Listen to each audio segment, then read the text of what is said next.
Welcome to the July 2023 edition of the Pre-Sale Pulse, a real estate show dedicated to everything happening in real estate across Metro Vancouver and the Fraser Valley.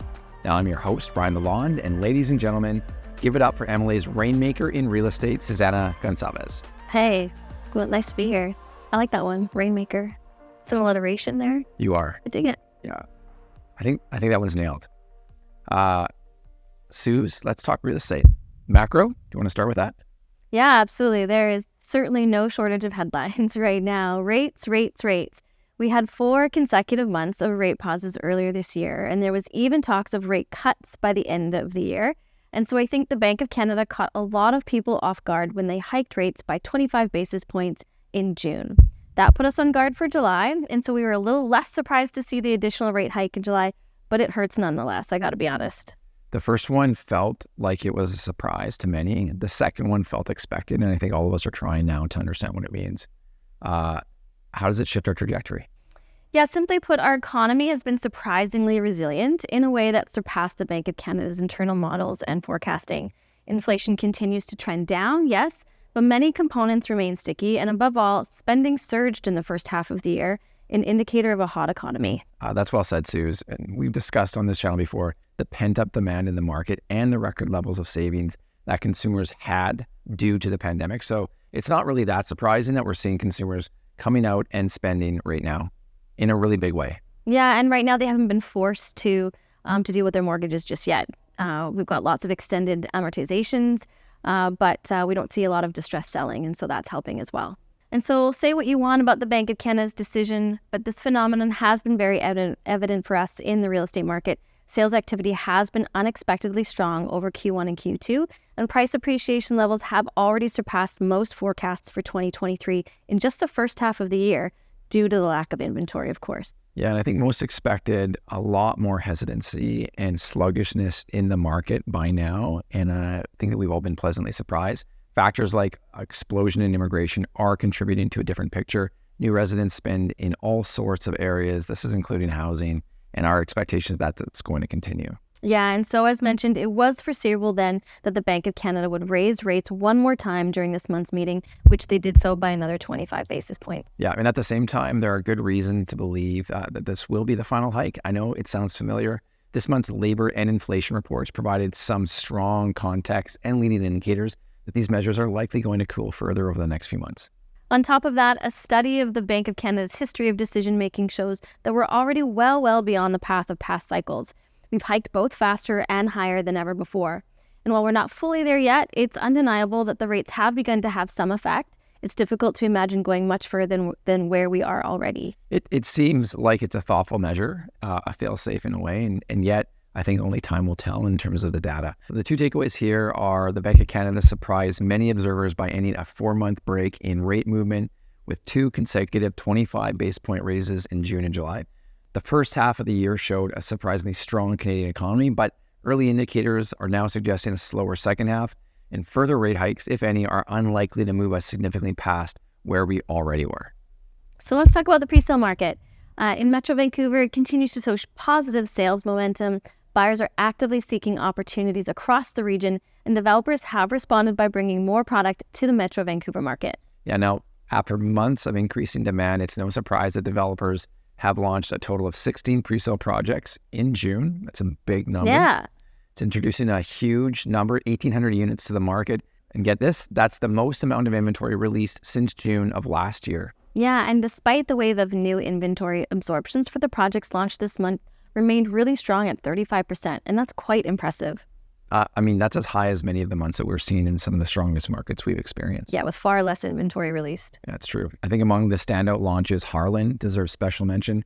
Shortly after its launch, it managed to achieve 100 deals. Yeah, and another success story is The Cut, which offers stacked townhomes just off Trout Lake.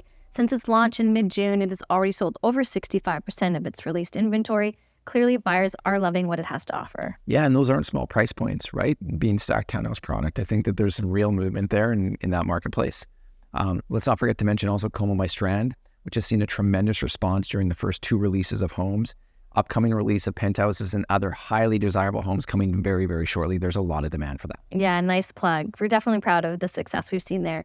In July, we're forecasting just 5 launches, bringing over 600 units to market. We anticipate a slight decline in sales activity during the summer months. It's not uncommon for the market to cool off a bit as people go on vacations, enjoy the sunny weather, and this is in part why we saw the influx of inventory in June as developers raced to release their projects before the summer slowdown and maybe a murky fall market. That's right, Susan. With the current positive momentum and perhaps a rate pause, or perhaps not, I think time will tell. The data is going to reveal in August and September to which degree the BOC continues to push up.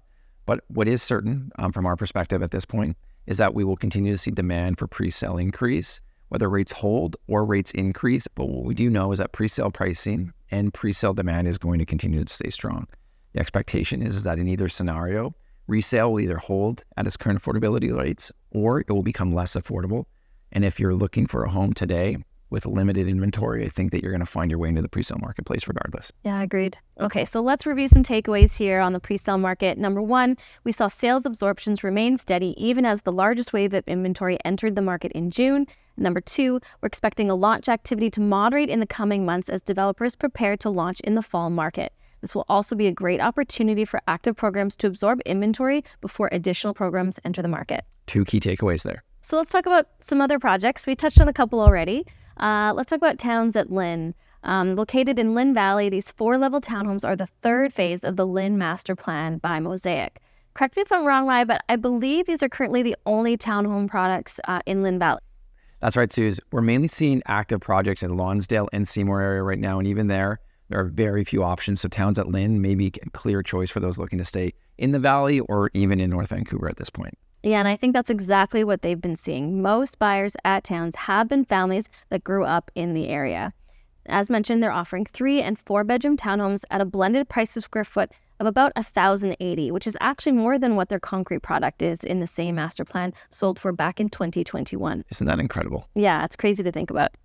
We're also noticing that their price per square foot is higher than any other townhome product available in North Vancouver at this point in time. Yeah, and I think considering how starved the market has been for attached homes in that area, people are willing to pay a little extra given the gap to that single-family home price as well, which is why we're seeing that strong number. A very strong offering and also a very strong brand for Mosaic.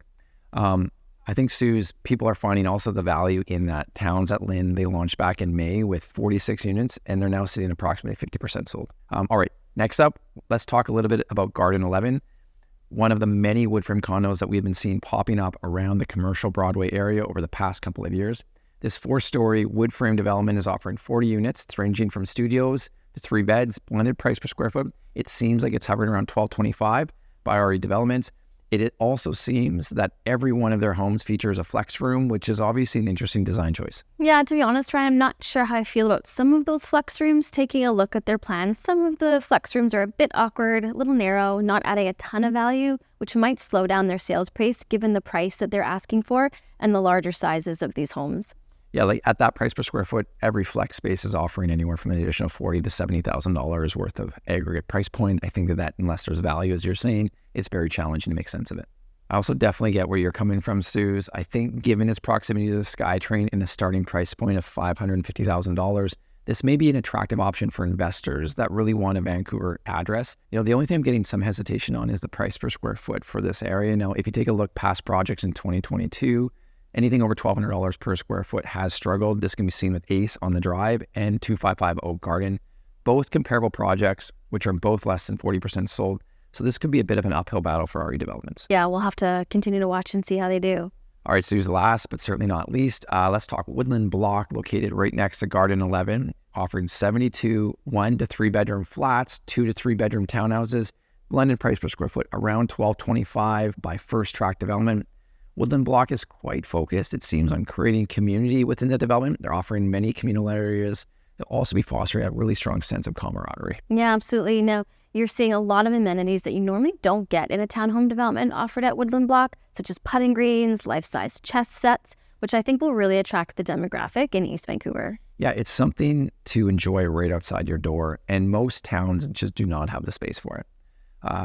They're about 25% sold within 2 weeks of their launch and have noted that most purchasers have been end users, with some investors interested in some of the smaller garden flats. Yeah, I also really love what they're doing with the currently vacant homes on the site while they are awaiting demolition. They're putting the homes to use and housing Ukrainian refugees who needed accommodation short term. I really love this as an idea. I think it's something that other developers really need to consider as an opportunity on projects that are sitting. Okay, so let's turn our attention to our markets barometer, our resale stat. I love the resale stats. Suze, the market continues to show signs of strength, and at the end of June, achieved just under 3,000 transactions. That's 21% above June of last year. Now, keep in mind, that was when interest rates were a whole 325 base points below where they are today. Yeah, 325. That's huge when you think about it that way.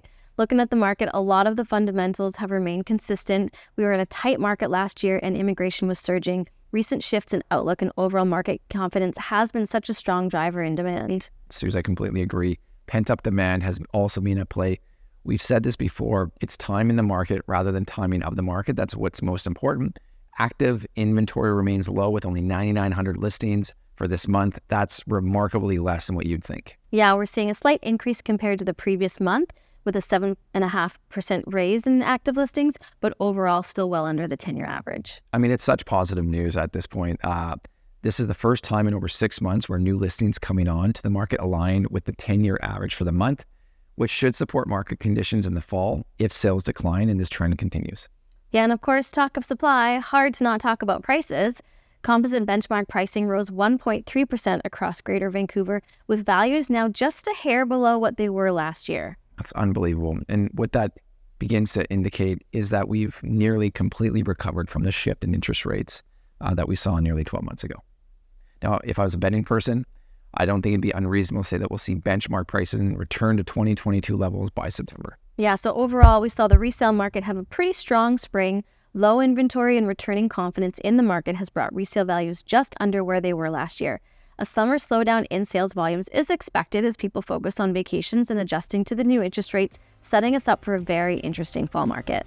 Suze, well, it looks like we've wrapped up another episode of the PreSale Pulse. To our subscribers, hit that button so you never miss an episode. If you haven't already, be sure to check out the Newswire, a daily email roundup of all of the breaking news in the world of real estate in your inbox. It couldn't get easier. Yeah, absolutely. And coming soon to your inbox is the latest edition of the MLA Advisory's MLA Black Book, the quarterly overview of the pre-sale real estate marketplace spanning the Greater Vancouver and Fraser Valley regions, so stay tuned. And thanks for tuning in, everyone. We'll see you next time on the PreSale Pulse.